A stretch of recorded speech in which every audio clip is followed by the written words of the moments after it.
أنا حسن، عندي 32 سنة، ولغاية دلوقتي للأسف لسه ما اتجوزتش. ليا صاحبي شغال معايا في محل عطارة كبير، وصاحبي ده اسمه ياسر. وياسر كان من أعز صحابي من ساعة ما جيت اشتغلت هنا، وهو جه بعديا بكام شهر. ومن ساعة ما اشتغلنا احنا الاتنين، واحنا الاتنين صحاب قوي. بقينا صحاب، ناكل ونشرب ونخرج مع بعض ونعمل كل حاجة سوا. أنا كان عندي مشاكل كبيرة قوي في بيت أهلي، كانوا دايما يتخانقوا معايا على المصاريف، أو إن أنا ما بساعدش قد كده، مع إن هما عارفين كويس قوي إن أنا شغلي يدوب بيقضي مصاريفي بالعافية. وأنا كان ليا يوم واحد بس أجازة في الأسبوع، كنت بستنى اليوم ده يجي علشان أقعد أرتاح في بيتنا. لكن هما كانوا كل شوية يتخانقوا معايا بسبب اليوم ده، يقولوا لي واحد غيرك ينزل يدور على شغلانة جديدة. كنت كل شوية اتخانق معاهم. أبويا كان بنيلي الشقة اللي في البيت عندنا، لكن بناها بس موضبهاش ولا حاجة. كان كل شوية يقولي يلا اتجدعن بقى وانت وضبها، انا كده حطيتك على اول الطريق، كفاية ان انت وصلت للسن ده ولسه ما اتجوزتش. الموضوع ده كان بيضايقني جدا، خصوصا ان اغلب اخواتي يعني اتجوزوا. طب انا هعمل ايه؟ الموضوع ده ولو بإرادتي ولا ينفع اعمله بالعافية. كنت ببصله كده وانا قليل الحيلة، مش عارف اعمل ايه. صاحبي ده بقى كان بيهون عليا، وما كنت اشكيله مشاكلي مع اهلي يضحك. هقوله ليك حق، ما انت عمرك ما اشتكيت من اهلك. يقول لي اهلي ايه بس؟ انا ماليش غير اختين بنتين متجوزين وسافروا مع جوازتهم، وامي عايش معاها لوحدي لان ابويا مات وانا يا دوب لسه طفل عندي 3 سنين. قلت له ازاي؟ قال لي انا اصغر اخواتي، وبعد ما انا اتولدت ب3 سنين ابويا توفى. وبصراحة امي هي اللي كافحت وربتنا. كان دايما يشكر لي في امه ويقول لي ان هي ست محترمة قوي ومكافحة، وياما تعبت وشقيت عليهم عشان تكبرهم وتعلمهم وتجوز اخواتي البنات. وكمان رفضت ان هي تتجوز، وكانت دايما تقول مستحيل ابدا ان انا اتجوز واسيب عيالي كده لوحدهم، ولا حتى يجيلهم جوز ام يتحكم فيهم. قلت له ياه، ده كلامك عن مامتك بيقول ان هي ست مفيش منها دلوقتي، اصلا مفيش حد بيعمل كده. كنت دايما فخور بمامته مع اني معرفهاش، كنت بتمنى ان انا اشوفها، لكن الظروف ما كانتش مساعدة. لحد اليوم اللي اتخانقت فيه انا وابويا خناقة كبيرة قوي بسبب موضوع الشقة وان انا اتجوز. قلت لهم انتوا عايزين ايه؟ اجيب لكم فلوس منين لما انا كل اللي باخده طول الاسبوع 450 جنيه؟ هيعملوا لي ايه دول اصلا؟ وبعدين عايزيني كمان اوضب منهم شقة؟ يا سلام! وبعدين انت ليه ما توضبها ليش؟ ما انت ساعدت اخواتي، جبت لهم الشقق ووضبتها وكمان فرشتها. اشمعنى انا لسه ببتدي حياتي والدنيا ملطشة معايا؟ كان يقول لي حياتك ايه اللي بتبتديها؟ انت واحد عندك 32 سنة. كنت بتخانق معاه كل شوية، اخر ما زهقت سبت البيت، نزلت وانا مش عارف اروح فين. كلمت صاحبي ياسر اللي معايا في الشغل، قلت له ان انا اتخانقت مع اهلي خناقة كبيرة جدا ومش عارف اروح فين، فلو انت يعني تعرف حد ممكن ابات عنده الليلة دي يبقى كتر خيرك. قال لي طب اقفل وشوية وهكلمك. قلت له ماشي، وفضلت ماشي في الشارع وانا مش عارف هروح فين ولا هاجي منين ولا حتى هعمل ايه. فضلت كده لحد ما فيش 5 دقايق لقيت صاحبي بيرن عليا تاني. رديت عليه، لقيته بيديني عنوان بيته. قلت له ده بيت مين؟ قال لي تعالى بس، ولما تروح وتوصل عند البيت اتصل بيا وساعتها هتبقى تعرف.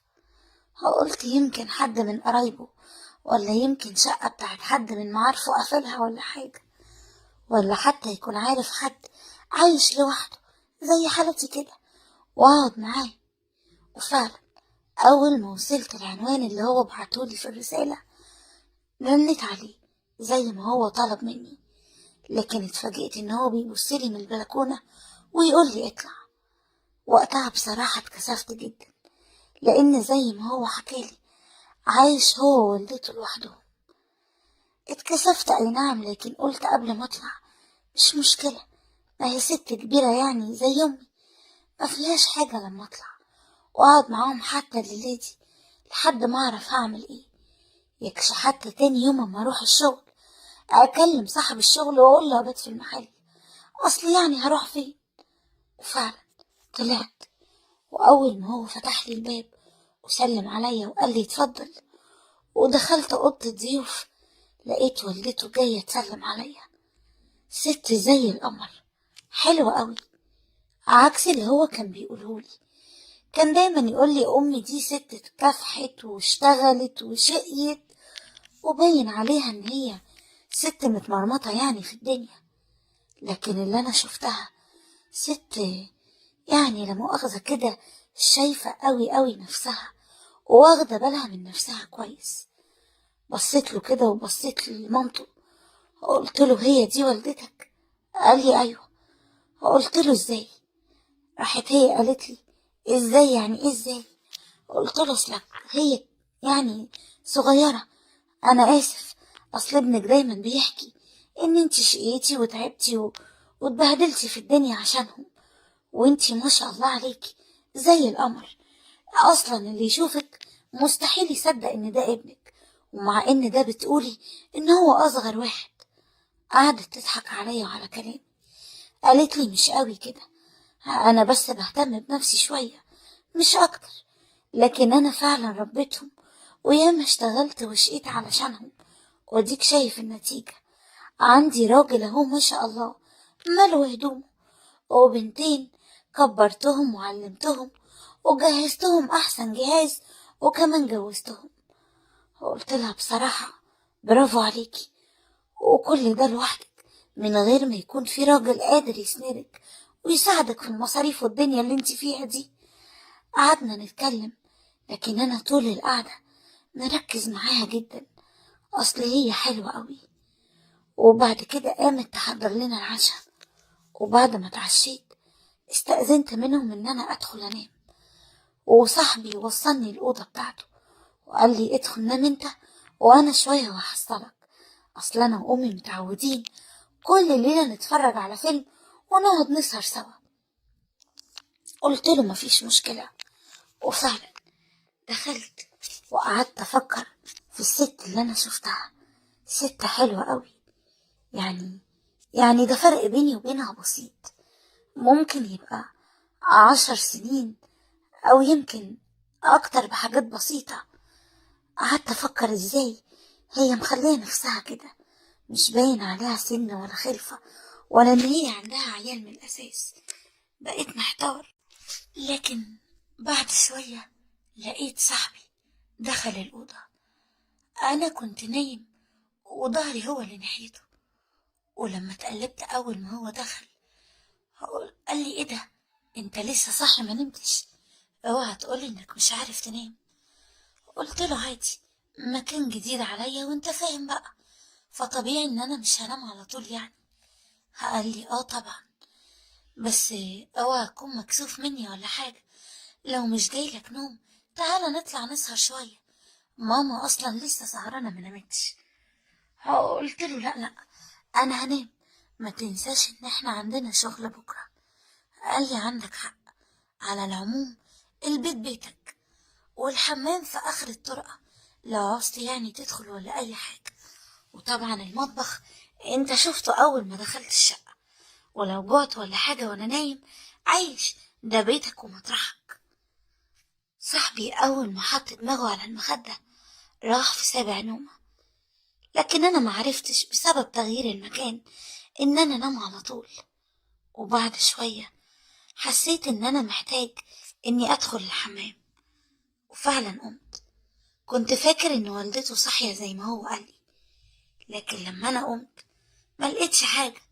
لقيت التلفزيون مطفي، والانوار نور هادي بس كده اللي شغال، والدنيا كلها هس هس. دخلت الحمام وكنت بتحرك بشويش عشان يعني ما اعملش ازعاج للناس اللي في البيت. انا يعني مش جاي عشان ازعجهم. وفعلا دخلت الحمام بهدوء، وبعد شوية خرجت. لكن وانا خارج كانت أوضة والدة ياسر صاحبي جنب الحمام على طول. سمعت صوتها، صوت عالية وزي ما يكون حد بيستغيث يعني. وصوتها كان عالي شوية، وانا مش عارف اعمل ايه. وقفت وانا محتار. طيب وبعدين، ادخل ولا ما ادخلش؟ اخبط عليها لتكون فيها حاجة، ومش عايزة يعني تقلق ابنها، خصوصا ان هي عارفة ان انا موجود. ولا اعمل ايه؟ وبعد كده رجعت قلت لا، انا هدخل انام وماليش دعوة. ما ينفعش برضو، انا في بيتهم، وما ينفعش ان انا اتصرف بالطريقة دي. ولسه جاي امشي لقيت صوتها ابتدى يعلى تاني، لكن المرة دي ما عرفتش اقف ساكت كده من غير ما اعمل حاجة. وعارف ان التصرف اللي انا عملته ده ما كانش من حقي ان اعمله، لكن انا فكرتها بتشتكي من حاجة، عيانة ولا في حاجة معاها. وفجأة فتحت الباب ودخلت اوضتها. واول ما دخلت لقيتها ماسكة التليفون، وتقريبا كانت بتعمل حاجة مش هينفع اوضح اكتر من كده، اكيد انتوا فاهمين. شكلها كده كانت بتتكلم مع حد في التليفون، وبتعمل بينها وبينه علاقة. واول ما شافتني حاولت ان هي تحط غطا ولا حاجة عليها، ورمت التليفون وخبته. وبعد كده قالت لي: ايه ده؟ انت ازاي تدخل كده الأوضة من غير ما تخبط؟ مش في باب؟ اصلا انت مين اللي قالك تدخل بالشكل ده؟ قلت لها: انا اسف، بس يعني كنت فاكرك تعبانة ولا عيانة، ما كنتش عارف ان انتي. قالت لي: بقولك ايه، انت فاهم غلط. انا انا يعني انا قلت لها: خلاص خلاص، انتي على فكرة مش محتاجة تبرريلي، وانا كده كده همشي الصبح اول ما اصحى، لاني ما ينفعش صاحبي يقوم من النوم ما يلاقينيش، كده هيبقى شكلي وحش. خرجت من الأوضة وقفلت الباب ورايا، وبصراحة فضلت طول الليل أتخيل شكلها ما كانش عايز يروح من بالي. ما كنتش عارف أنا يعني بفكر فيها بالشكل ده ليه. وتاني يوم نزلت مع صاحبي، رحت على الشغل، وبعد ما خلصنا شغل مشيت من غير ما يحس بيا. لكن شوية ولقيته بيتصل بيا. قال لي: ايه يا ابني، انت مشيت رحت فين؟ هو انت مش جاي تروح معايا ولا ايه؟ قلت له: لا لا لا، اصل انا ابويا كلمني ورضاني في التليفون، عشان كده هروح. قال لي: على العموم اديك عرفت البيت، ربنا يصلح حالك مع اهلك، ولو في اي مشكلة معاك تجيلي من غير ما تفكر. قلت له: اكيد طبعا. قلت له الكلام ده وانا كنت ناوي ان انا مروحش حتى لو زيارة ليه، مش ان انا اروح اقعد. ولما مشيت مع نفسي